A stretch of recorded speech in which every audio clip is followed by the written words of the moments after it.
if the government is willing to do away with the Gambling Act, then obviously that must have come under some consideration. The people of the state of Meghalaya will not accept this. Therefore, it has to, without taking the sentiments of the people into consideration, any action will be detrimental. Right. Is it because that they are having an election to get some votes? Well, the people know the intentions of this government. So that is why you're going to see a change. The very fact when it was introduced should have been an indication that they should have anticipated that this type of act will not be in the interest of the people of the state.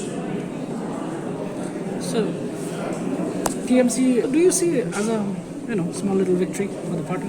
At least that you have been able, that the government has announced today that there will be repeal. It's not a victory, nor is it a loss.